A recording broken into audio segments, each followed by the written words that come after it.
everybody. Good morning. Lovely to see everybody out this morning. So I hope you've had a lovely breakfast. Yes. Tummies are full and you're ready to go. So my name is Lynn Thompson. So I'm a life coach and speaker. And this morning, so I've only got 10-15 minutes. So this morning I want to look at something. I designed this program last year. It was one of those aha moments where I was able to sort of pull everything together that I wanted to look at. So I've designed a program called My Inner Sat-Nav, and it's really the metaphor. So if we were going on a journey in our car, nowadays we don't know where we're going, or we haven't been there before, nowadays we use a sat-nav. So we stick the address in and it'll take us the quickest and best route to our destination. So I thought we could apply that to life as well, because very often whenever coaching is very much about you're here now and how can you move forward. So very often we're moving forward to places that we've maybe never been before. So I thought if we can use the metaphor of a journey the same into our journey of life, then we'll transfer.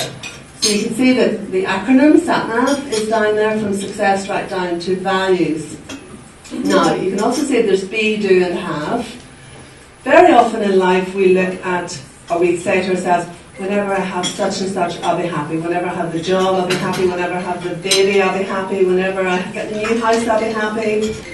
Whenever I retire, I'll be happy. So, have is not the best place to come from whenever we want happiness. The do bit is, oh, if I just work a bit harder, then I'll be happy, then I'll get whatever I want to get. Which again is fine, and we have to do all the things that we need to do, obviously. But this morning I'm going to look at the be. We have got to know who we are. If we know who we are, and if we set our goals, our aspirations in line with our values, which is our inner sat-nav. It's our values that are the inner sat-nav. If we align our life with our values, we will be as happy as we can be. We will be as successful as we can be. And that's what I want to look at this morning. So if we can look at our life like an iceberg, so we've got the outer world and then the inner world. And our outer world is what we can see, our behaviour, how we interact with each other. But our inner world is still there, but we're sometimes very unaware of it. So, if we can start with the first one, we've got our values way down at the bottom. And if you can think of our values, it's like a treasure chest at the bottom of the sea. We literally have to go down there and find them. If I was to ask each one of you, what are your values? What are your values? You probably may say, I don't know what, but it takes time to sort of dig down into what are your values. Two questions that we can ask ourselves to help us to understand our values is, what is important to you and what does that give you? So if we look at what we call this, the wheel of life, where our life is divided up into many segments, we can ask of each segment, what is important to you, and then what does that give you? So I'm going to give you an example of my life. In my work, what is important to me? So the important things for me are to share with others ideas and concepts in a creative way, the opportunity to run groups to inspire and motivate, the freedom to grow my business, to listen without judgment and show empathy, to be genuine in my communication with others, to continually be learning and growing, and to speak at events. So those are what is important to me in my job, and we can do that with every single part of our life. Family life, what's important to me in my family life? So these are questions that we need to ask ourselves.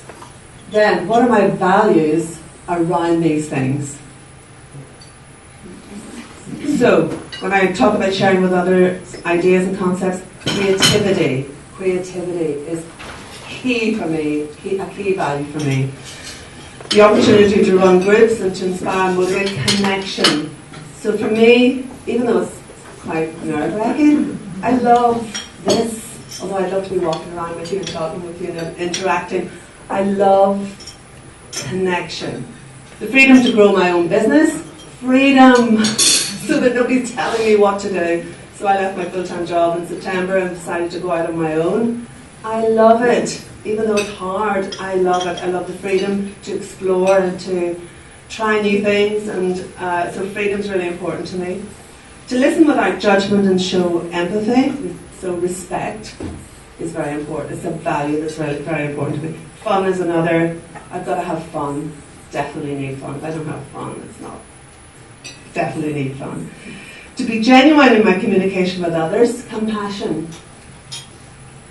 And then to continually be learning and growing, variety, because I need to be learning new things. If I was to do the same old thing all of the time, I would get so bored with that. So variety is really important to me. And then speaking at events, it's challenging.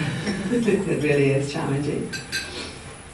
If someone said to me, okay, you've got to stop doing what you're doing, you have got to go into an office by yourself, with nobody around, 9 to 5, Monday to Friday,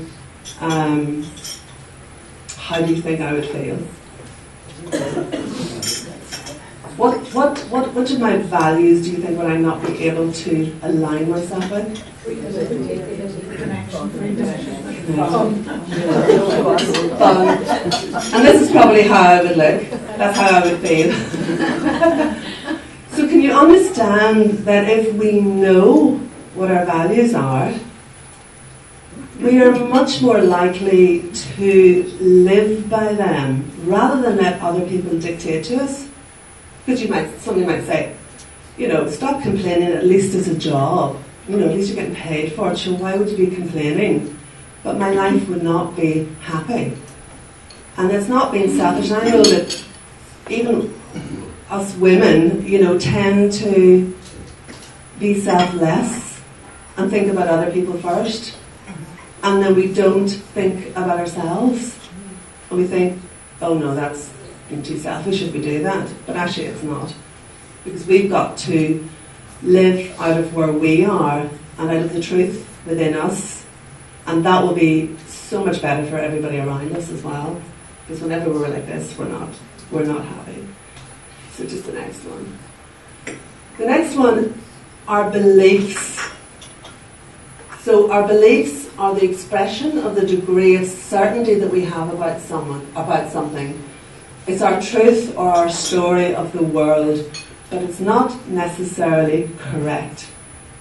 And I know, Aman, you were talking about things that you've been brought up with in different cultures have different beliefs. So we have different beliefs here. Families have different beliefs. They're not necessarily correct. And that's the important thing to remember. And if I can give you an example, one of my beliefs would be, I believe that if people are, I believe that if I arrange to meet someone for coffee, that they come on time, okay? So a few months ago, I was meeting a girl for coffee, and we'd arranged, it was somebody I'd never met before, we were just going to meet for the hour, and that's all the time that we had. So we decided we would meet at 11 o'clock in the morning, and so I got there at 11 o'clock, got myself coffee, waited 5 past, 10 past, quarter past, 20 past 11, and she came swooning in, no apology, no I'm sorry that I'm late, stood in the coffee line for another 5 minutes, and we had about 25 minutes left to have a chat. How do you think I was feeling? How do you think I was feeling? Annoyed. So our feelings are sort of the next layer up, and we can either have helpful thinking, it's about our thinking and our attitudes, so we can either have helpful thinking or unhelpful thinking. And some of the unhelpful thinking styles, there's about 9 sort of thinking styles that we have, like shooting and musting, black and white thinking, catastrophizing, mind reading. So I could be mind reading and saying, oh, I bet she's decided she's going to turn up late because she doesn't like me, all the things that we can think about. Or I can be shooting and musting and saying, because I believe that she should be there on time, she should apologise.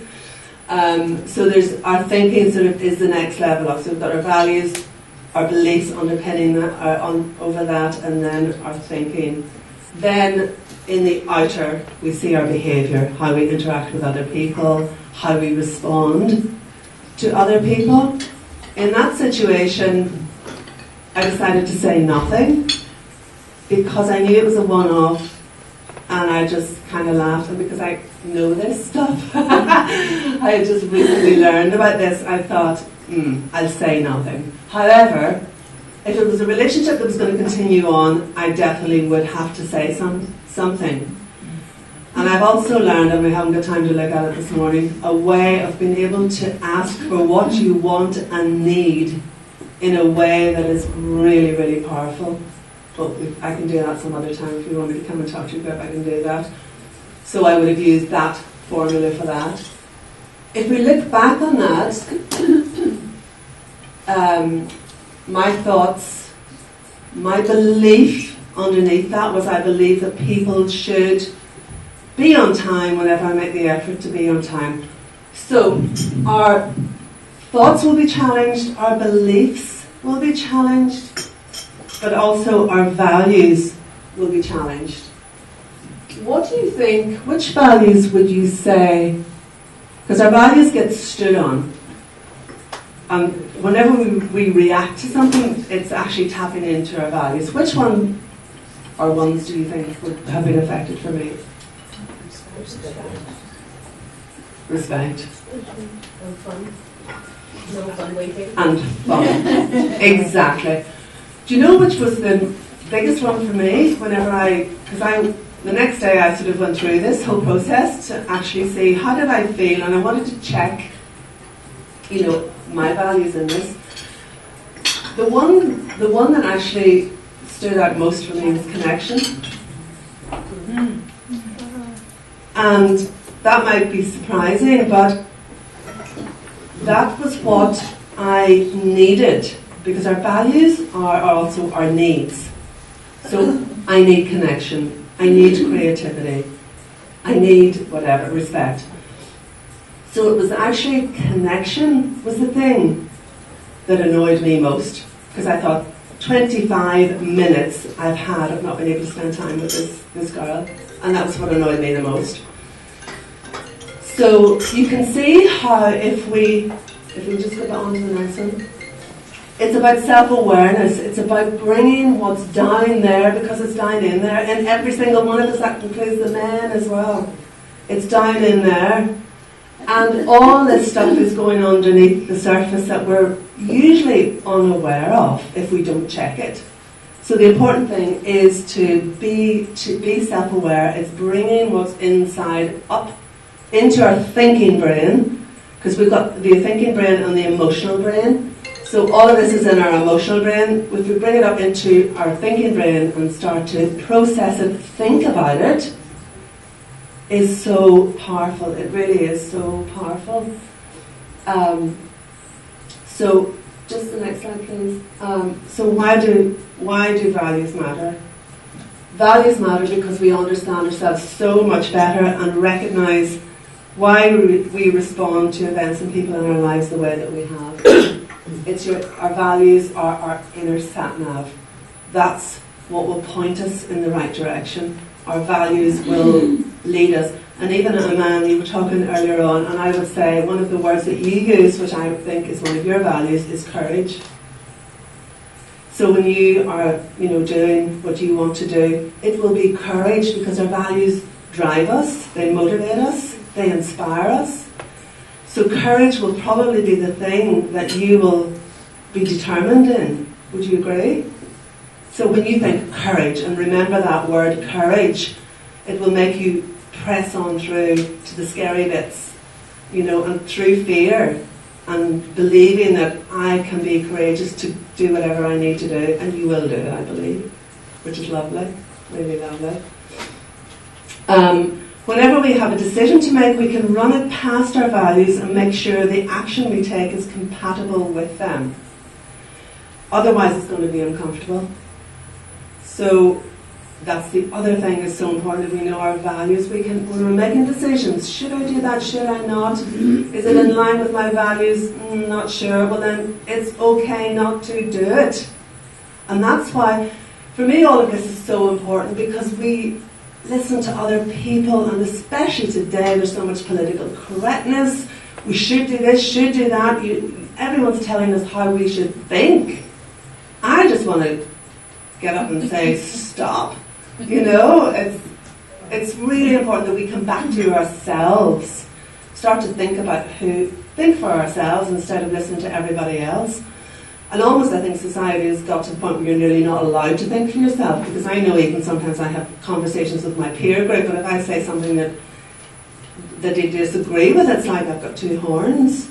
And we're almost not allowed to state something that I believe is true for me. That it might not be true for hundreds of other people, but that doesn't mean to say it's wrong. So I'm on a mission, I'm afraid, about this, and I want everyone to really switch on their inner sat-nav and get down into who they are and live out of that. Then the last bit is understanding values helps us resolve conflict. When there's an understanding and respect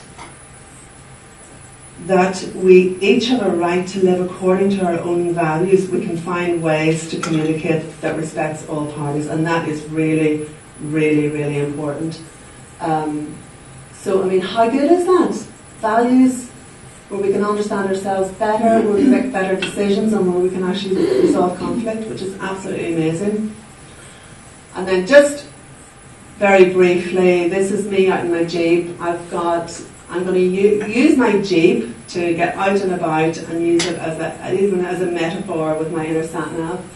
And just to say that if there's anybody that wants me to come along and chat to one of your groups, women's groups or whatever, I'll be happy to do that. But hopefully you've got to understand a little bit, and this is very much a quick sort of look at it. You would sort of do exercises and work out and really find your own values and stuff like that. But hopefully it gives you an idea of the importance of checking ourselves, looking within, and being confident then to live out of who we truly are. So, the final one is, so it's time to get into the driving seat, switch on your inner sat-nav, and have the time of the ride of your life.